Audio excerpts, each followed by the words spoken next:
Morning students, BSc part first inorganic chemistry में आज अपन नया टॉपिक लेते हैं हाइब्रिडाइजेशन। नया टॉपिक है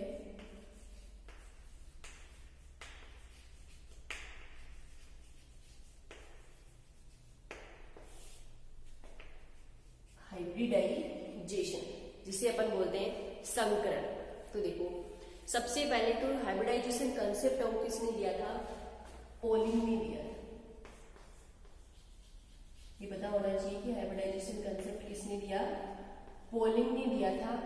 और इसके अकॉर्डिंग क्या है कि किसी भी परमाणु के बाह्यतम कोश, जिसे अपन संयोजकता कोश बोलते हैं, तो किसी भी परमाणु के बाह्यतम कोश या संयोजकता कोश के लगभग समान ऊर्जा वाले ऑर्बिटल्स और भिन्न भिन्न आकृति वाले ऑर्बिटल्स आपस में मिक्स होके उतनी ही संख्या में नए समान आकृति और ऊर्जा वाले ऑर्बिटल्स बनाए, तो इस फिनोमिना या इस प्रोसेस को अपन क्या बोलते हैं?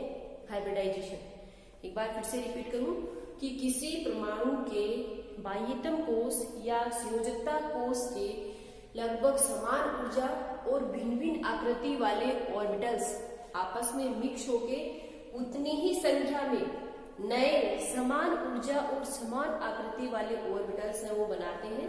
तो इस प्रोसेस या इस फिनोमिना को ये अपन हाइब्रिडाइजेशन या फिर संकरण कहते हैं। और ये फिनोमिना, ये प्रोसेस, ये कंसेप्ट किसने दिया था? पोलिंग ने दिया था। ओके, सेकेंड अपन देखते हैं कि जो हाइब्रिडाइजेशन की प्रोसेस होती है वो क्या होती है? ओवरऑल एक्सोथर्मिक प्रोसेस होती है। क्या होती है? Exothermic process. एक्सोथर्मिक प्रोसेस का मतलब क्या है कि यहाँ पर एनर्जी क्या होती है? रिलीज होती है। तो देखो, ये एक्सोथर्मिक क्यों होती है कि हाइब्रिडाइजेशन की प्रोसेस में जो नए ऑर्बिटल्स बनते हैं उन्हें अपन क्या बोलते हैं? Hybrid orbitals. Hybrid orbitals. Hybridization की प्रोसेस में जो ऑर्बिटल्स आपस में मिक्स होंगे, जो नए ऑर्बिटल्स बनाएंगे, उन्हें अपन क्या कहते हैं? Hybrid orbitals. जो हाइब्रिड ऑर्बिटल्स होते हैं इनकी एनर्जी, शेप और डायरेक्शनल नेचर, यानी कि जो हाइब्रिड ऑर्बिटल्स होते हैं इनकी एनर्जी और शेप सेम होती है और डायरेक्शनल नेचर भी क्या होती है? सेम होती है। तो ये एक्सोथर्मिक प्रोसेस क्यों होती है हाइब्रिडाइजेशन? कि यहाँ पर जो हाइब्रिड ऑर्बिटल्स बनते हैं उनकी नेचर कैसी होती है? डायरेक्शनल नेचर होती है। डायरेक्शनल नेचर होने से इनमें क्या होगी? इफेक्टिव ओवरलैपिंग होगी। क्या होगी? इफेक्टिव ओवरलैपिंग, जिससे यहां पर कुछ मात्रा में क्या होगी? एनर्जी रिलीज होगी। या ऐसे कहते हैं कि हाइब्रिडाइजेशन के लिए जितनी एनर्जी चाहिए होती है उसके बाद भी कुछ मात्रा में यहाँ पर एनर्जी रिलीज होती है। इसलिए इस प्रोसेस को क्या बोलते हैं? Exothermic process. और जो हाइब्रिड ऑर्बिटल्स बनते हैं उनसे जो बॉन्ड का फॉर्मेशन होता है वो स्ट्रॉन्ग होता है, या ऐसे कहते हैं कि सिस्टम क्या होता है? स्टेबल होता है। तो समझ में आ गया कि हाइब्रिडाइजेशन की प्रोसेस और एक्सोथर्मिक प्रोसेस क्यों है? क्योंकि हाइब्रिडाइजेशन की प्रोसेस में जो हाइब्रिड ऑर्बिटल्स बनते हैं उनकी डायरेक्शनल नेचर होने के कारण उनमें इफेक्टिव ओवरलैपिंग होती है, जिससे कुछ मात्रा में एनर्जी रिलीज होती है। और वो एनर्जी हाइब्रिडाइजेशन के लिए आवश्यक एनर्जी की पूर्ति के बाद भी कुछ ना कुछ मात्रा में रिलीज होती है, जिससे सिस्टम क्या हो जाता है? स्टेबल हो जाता है। और हाइब्रिड ऑर्बिटल से जो बॉन्ड का फॉर्मेशन होता है वो कैसा होता है? स्ट्रॉन्ग होता है। तो इसी वजह से हाइब्रिडाइजेशन की प्रोसेस क्या होती है? एक्सोथर्मिक। तो ये अपन लोगों को पता होना चाहिए कि हाइब्रिडाइजेशन क्या है? एक एक्सोथर्मिक प्रोसेस होती है। ओके, अब अपन लेते हैं, देखो, रूल्स ऑफ हाइब्रिडाइजेशन। हाइब्रिडाइजेशन के क्या क्या रूल्स होते हैं? Rules of hybridization. हाइब्रिडाइजेशन के रूल्स। तो सबसे पहला क्या होता है कि हाइब्रिडाइजेशन में जो ऑर्बिटल्स पार्टिसिपेट करते हैं, जो कक्षक हम भाग लेते हैं, उन कक्षकों की एनर्जी क्या होनी चाहिए? सेम होनी चाहिए। या ऐसे कह दें कि उन ऑर्बिटल्स का जो एनर्जी लेवल है वो सेम, या फिर वो उसी क्वांटम नंबर के, उसी एटम या आयन के होने चाहिए। तो हाइब्रिडाइजेशन में पार्टिसिपेट करने वाले ऑर्बिटल्स की एनर्जी क्या होनी चाहिए, same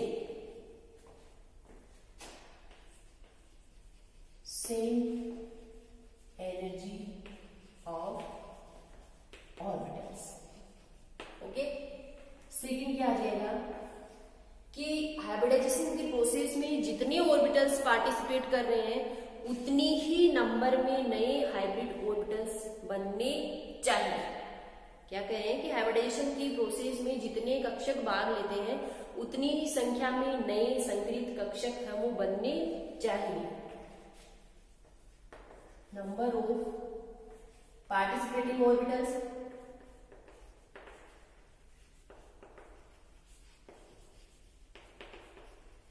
is equal to number of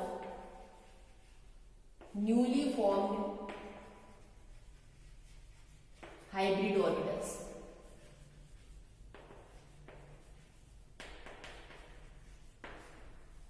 okay, तो फर्स्ट रूल तो क्या हो गया कि जितने ऑर्बिटल्स हैं वो पार्टिसिपेट करते हैं उनकी एनर्जी क्या होनी चाहिए, सेम होनी चाहिए। सेकंड क्या हो गया कि जितने ऑर्बिटल्स हैं वो हाइब्रिडाइजेशन में पार्टिसिपेट करते हैं उतनी ही नंबर में नए हाइब्रिड ऑर्बिटल्स का फॉर्मेशन होना चाहिए।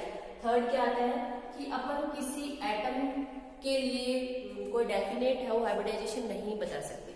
किसी पर्टिकुलर एटम के लिए कोई निश्चित संकरण है वो नहीं बता सकते। जैसे देखो अपन बात करें, एक तो ले लें जैसे CH3 एथेन, एक ले लें एथिलीन, एक ले लें एसिटिलीन। इन जो अपन ने लिखे हैं एथेन, एथिलीन और एसिटिलीन, इन सभी में दो दो कार्बन एटम है। तो यहाँ पर अपन ऐसे नहीं बता सकते कि कार्बन एटम का हाइब्रिडाइजेशन ही होगा, क्योंकि तीनों क्या है, अलग अलग मॉलिक्यूल है और इनमें हाइब्रिडाइजेशन भी क्या होगा, अलग अलग होगा। इसमें होता है sp3, इसमें होता है sp2 और इसमें होता है sp। तो थर्ड रूल क्या हो गया कि अपन किसी पर्टिकुलर एटम के लिए कोई डेफिनेट या निश्चित हाइब्रिडाइजेशन संकरण है वो नहीं बता सकते। क्यों नहीं बता सकते? क्योंकि हाइब्रिडाइजेशन है वो किस पर डिपेंड करता है, केमिकल एनवायरमेंट पर डिपेंड करता है। हाइब्रिडाइजेशन किस पर डिपेंड करता है, केमिकल एनवायरमेंट पर। देखो यहाँ पर दोनों कार्बन एटम्स के जो हाइड्रोजन एटम्स के नंबर है वो 3-3 है, जबकि यहाँ पर कितनी है, 2-2 है, और यहाँ पर डबल बॉन्ड है।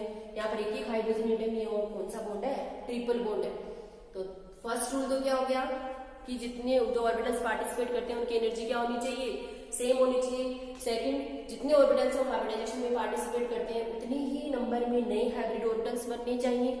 थर्ड क्या है कि जो अपन किसी पर्टिकुलर एटम के लिए हाइब्रिडाइजेशन वो नहीं बता सकते। क्यों? क्योंकि हाइब्रिडाइजेशन की जो प्रोसेस होती है वो केमिकल एनवायरमेंट पे डिपेंड करती है। जैसे यहाँ पर अपन एग्जांपल लिए एथेन, एथिलीन और acetylene.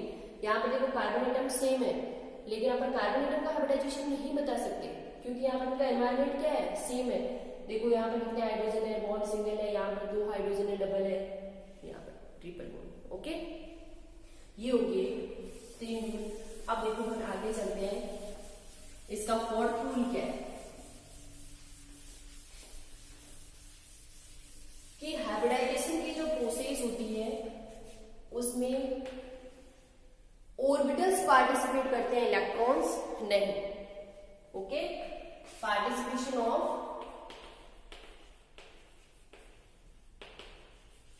Orbitals not electrons. Fourth rule क्या हो गया कि जो हाइब्रिडाइजेशन की प्रोसेस होती है उसमें ऑर्बिटल्स या कक्षक भाग लेते हैं, इलेक्ट्रॉन्स वो भाग नहीं लेते हैं। कक्षकों के पार्टिसिपेट करने के बाद जो नए हाइब्रिड ऑर्बिटल्स बनेंगे इलेक्ट्रॉन्स की, तो उनमें फिलिंग होगी या इलेक्ट्रॉन्स का उनमें डिस्ट्रीब्यूशन होता है। बात समझ में आ गई कि हाइब्रिडाइजेशन का फोर्थ रूल क्या है कि हाइब्रिडाइजेशन में ऑर्बिटल्स पार्टिसिपेट करते हैं, इलेक्ट्रॉन्स नहीं। इलेक्ट्रॉन्स तो हाइब्रिडाइजेशन की प्रोसेस के बाद जो हाइब्रिड ऑर्बिटल्स बनेंगे उनमें, उन हाइब्रिड ऑर्बिटल्स में इनका क्या होगा, इलेक्ट्रॉन्स का डिस्ट्रीब्यूशन है वो होता है। ओके, यहाँ पर एक बात ये भी ध्यान रखनी है कि जो हाइब्रिड ऑर्बिटल्स बनेंगे उनमें इलेक्ट्रॉन्स का डिस्ट्रीब्यूशन हो इस ढंग से होता है या इस तरीके से होगा कि नंबर ऑफ अनपेयर्ड इलेक्ट्रॉन क्या रहे, मैक्सिमम।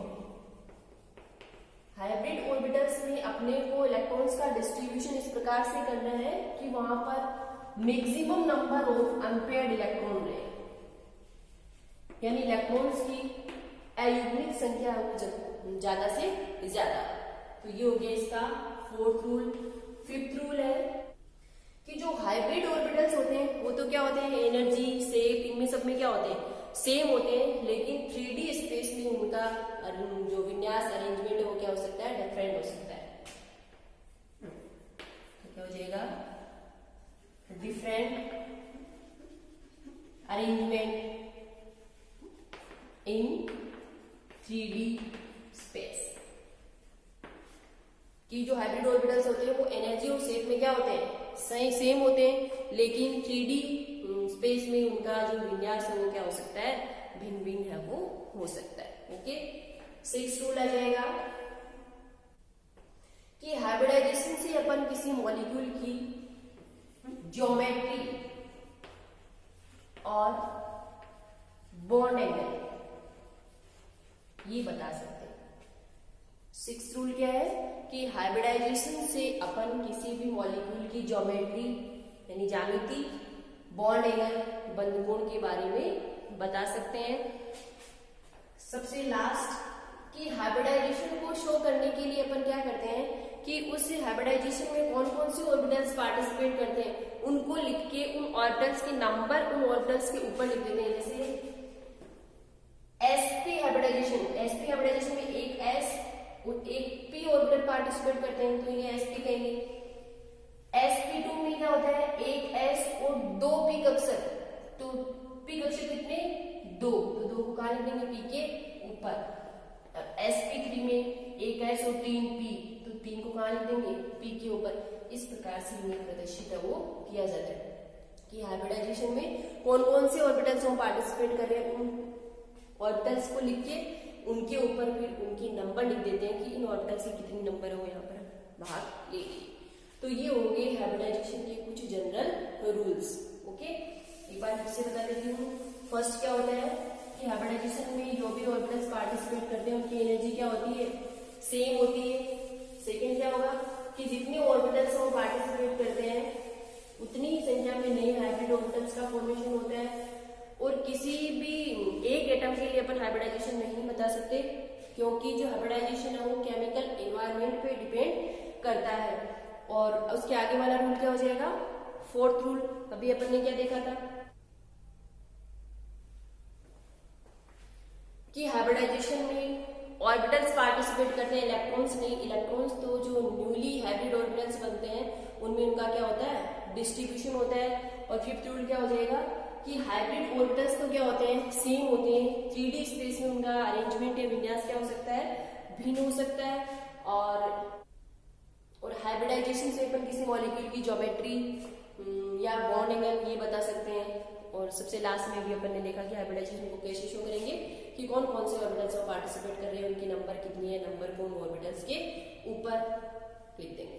ओके, तो ये हो गए हाइब्रिडाइजेशन के जनरल रूल्स। अब देखो हाइब्रिडाइजेशन के कई टाइप होते हैं। एक होता है sp, sp2, sp3, sp3d,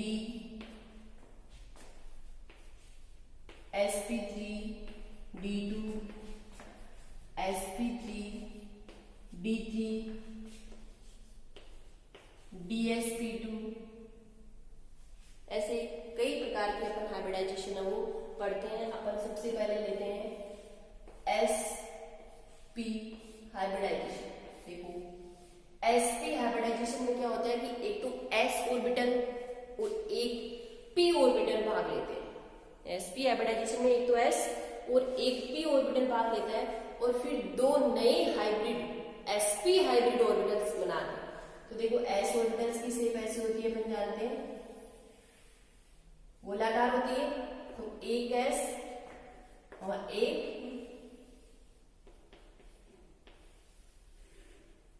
p orbital ये आपस में मिक्स होके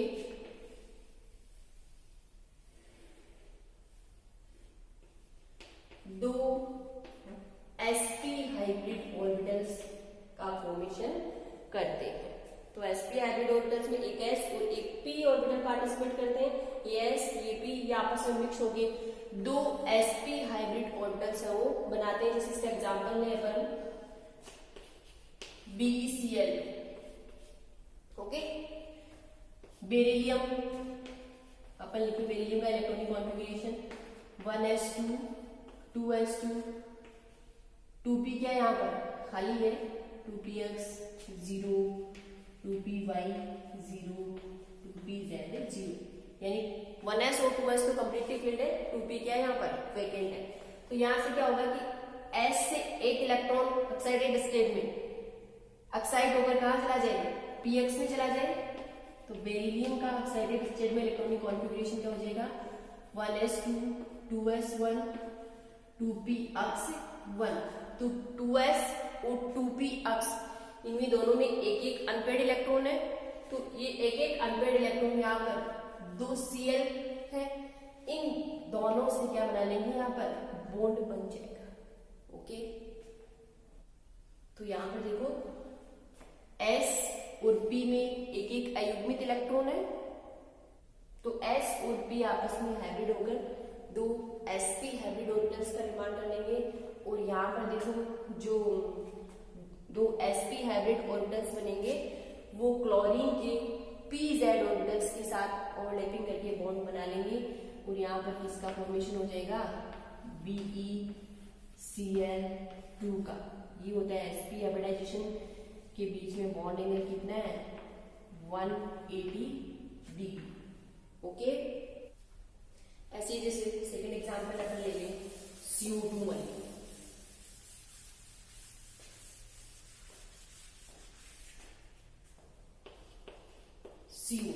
CO2 में देखो कार्बन का इलेक्ट्रॉनिक कॉन्फ़िगरेशन होता है 1s2 2s2 2px1 2py1 2pz 0, okay. Excited state में क्या होगा यहाँ से 2s से इलेक्ट्रॉन कहाँ चला जाए pz में चला जाए 1s2 2s1 2px1 2py1 और 2pz, ओके।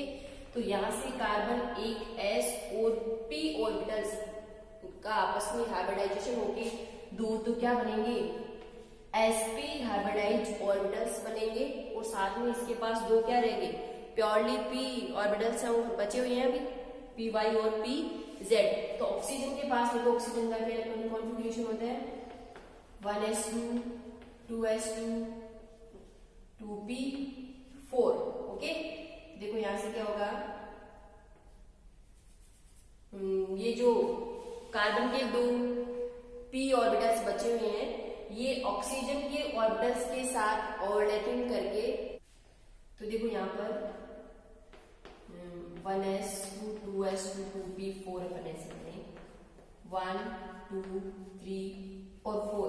यहाँ पर ऑक्सीजन के पास क्या है p ऑर्बिटल्स में दो अनपेड इलेक्ट्रॉन है। तो ये दो अनपेड इलेक्ट्रॉन है कार्बन के sp orbitals sp hybrid orbitals और ये जो p ऑर्बिटल्स हैं इनके साथ ओवरलैपिंग करके sp ऑर्बिटल्स के साथ तो किसका फॉर्मेशन करेंगे सिग्मा बॉन्ड का। और ये p है आपस में किसका फॉर्मेशन कर लेंगे पाई बॉन्ड का। तो CO2 की स्ट्रक्चर कैसी हो जाएगी C double bond O double bond O, एक सिग्मा इधर एक पाई इधर एक पाई इधर, ओके। इसके आगे का पार्ट अपन नेक्स्ट क्लास में देखेंगे